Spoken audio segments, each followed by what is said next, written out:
Welcome back to Movie Recaps. Today I will show you a disaster movie from 2020 titled Greenland. Spoilers ahead. Watch out and take care.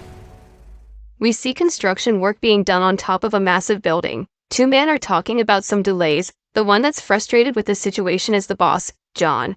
Moments later, he's driving his car, listening to the radio about an interstellar comet that will fly by close to Earth. He arrives at a suburban neighborhood and walks up to a house, reluctant to go in. He enters a room where a woman is seen on a treadmill. That's Ally, his wife. They have an awkward conversation surrounding their child, Nathan, and his upcoming birthday party. The son arrives and is excited to see him. They go to his room and talk about a drawing he made of the coming comet named Clarke. As they're laying on the bed, it's revealed that the boy is a diabetic. They talk about John's separation from his mom. Later, the three of them are in a living room listening to the news about the comet.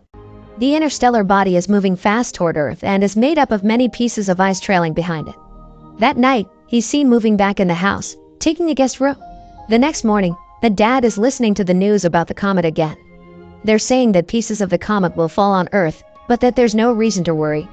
While he's cleaning the grill for the upcoming party, Ally walks in and tells him that he needs to go to the store to pick up a few things.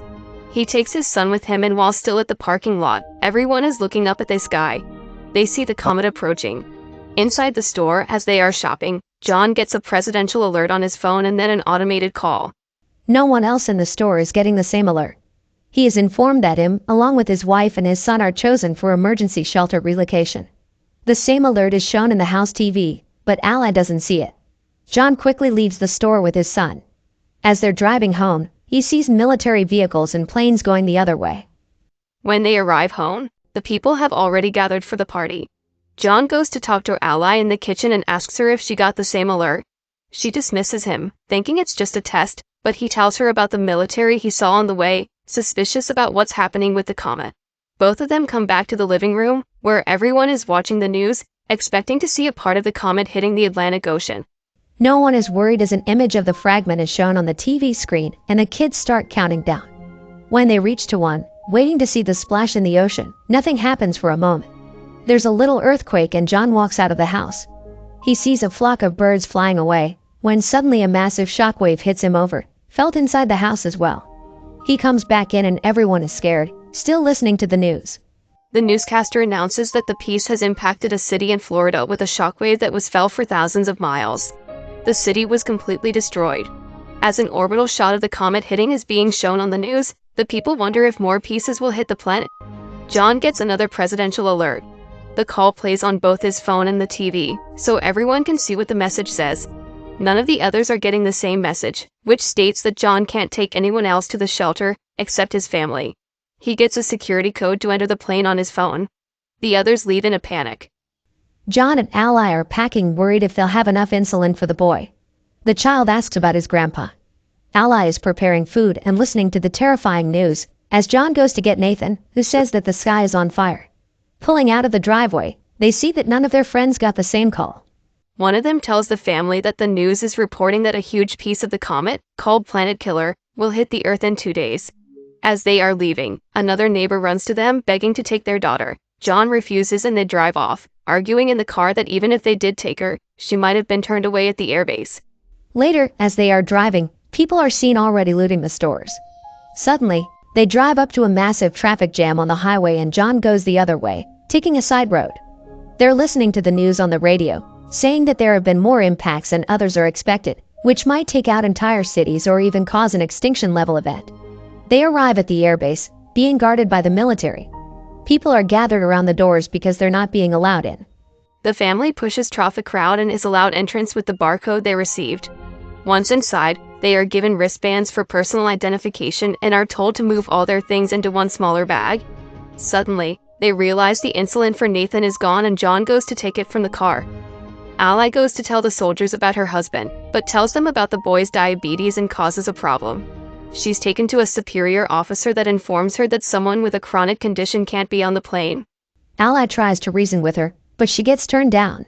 She and her son get escorted out of the base. Meanwhile, John comes back and is headed toward the planes looking for them, unaware of what is happening. John boards one of the planes that's about to take off and tries to reach Ally, but can't. One of the passengers there sees the insulin and tells him about the rules regarding chronic illnesses. John panics and asks to leave the plane. Suddenly, the base gets breached and the people start shooting toward the military. The plane that John was existing has a fuel leak, so he tells everyone to get out and runs away. The plane explodes and causes a chain reaction. John finds out about his family being rejected, as the two of them are already back at the car. Nathan is already low on insulin. The chaos in front of the base continues, so John takes a while to get back at the car too. Once there, he finds a message from Ally that she's taking Nathan to her dad's place, so John goes after them. On the road there, Ally and the boy get to a pharmacy. She checks his blood sugar and they go to find insulin for him. Suddenly a gang walks inside and starts shooting, killing people all around. They manage to escape and get into a car with some people that will take them part of the way to her dad's. The couple Ally is riding with start acting strangely very fast. Eventually, they throw her out the car, take her wristband and drive off with her son, leaving her stranded on the highway. Meanwhile, John is lucky enough to find a ride up north as well. Inside the truck, John sparks a conversation with one of the men, Colin, who tells him that they are headed to Canada where the driver knows someone that has a plane and can take people to the shelters. Apparently, the military has set up the shelters on Greenland. The man tells him to find his family and meet him in Canada so they can take one of the planes too. Another one of the people in the truck eyes John's wristband and demands that John gives it to him, but when he refuses, a huge fight unfolds. The fighting causes the truck to swirl and crash, throwing the people from the back out. The fight continues regardless and John ends up killing the guy. Colin dies in the crash. In the meantime, Ally gets another ride toward the base where the people that took Nathan are headed. He is still seen riding with them when they get to the airport base. At the first stop, as they are showing the wristbands, the boy tells the soldier that those people are not his parents and the soldier gets them escorted away, taking him inside. Later, Ally gets there too and tries to find him, from one stop to another, from one medical unit to another. She finally finds him and she's informed that he's been given insulin. The nurse says she'll help Ally find a military transport to her father's city and that she will stock her with medicine for Nathan. John breaks into a house for some water and food. He checks the news immediately, only to see that the main impact is expected in just under 24 hours. He finds keys to the family's car and takes it, getting to Ally's dad fast. He finds him playing cards with his buddies, asking about his daughter. They decide to put their differences aside and work together to find her and Nathan. Meanwhile, the two of them arrive at a gas station and call the house. John and her father go to pick them up and the family is finally back together. All of them get back to the house and see that the information John got about the shelters was true. He convinces Ally that they should go to Canada and try their luck, so they prepare for the journey there. Unfortunately, they can't convince Ally's father to join them. Suddenly, a giant piece of the comet falls nearby, prompting them to go immediately. Ally's father gives John a gun and says his goodbyes, staying behind as they drive away. John and Ally reconnect during the drive, promising to stay together. They stop for a blockade along the road, when debris from the comet starts falling all around them. John drives out from the line of cars, but the fragments are falling everywhere. Ally gets in the back to cover Nathan, while John tries to find shelter. They stop near a bridge, where others hide as well, but John runs off to help a man out of a burning car. Later that night, they continue their journey and pass into Canada. While searching for the airport, they listen to the radio and discover that they don't have much more time until the biggest part of the comet hits Earth and destroys more than 75% of all living things. As they drive, they see one plane getting air and another almost taking off, so they chase after the second one. John stops the plane by driving right in front of it. The pilot is reluctant to take them in, since he is already at full capacity, but they succeed in convincing him.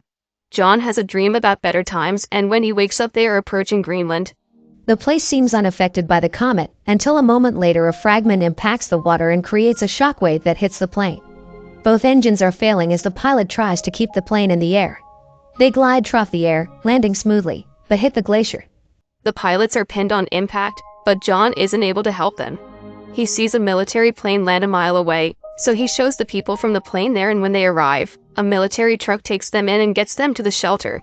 As they are going inside, the planet killer hits. The impact will reach them in a matter of minutes and the people are still getting deeper inside the shelter. Once inside, they brace for impact and a flashback is seen of their previous life, when they were happy together. 9 months later, the planet is desolated. Cities ruined completely. A radio signal is searching for survivors and establishes a connection, informing the receiving end that the dust has settled and there is no radiation. The hatches of the shelter open and reveal that the family is still alive, facing the ruin of the planet. As a symbol of hope, they see a bird flying outside and start coming out of the shelter. As the Earth is seen from space, radio signals communicate from all around the globe. There are people still alive everywhere on the planet. Make sure to subscribe and turn on notifications so you can watch more videos like this. Thanks for watching.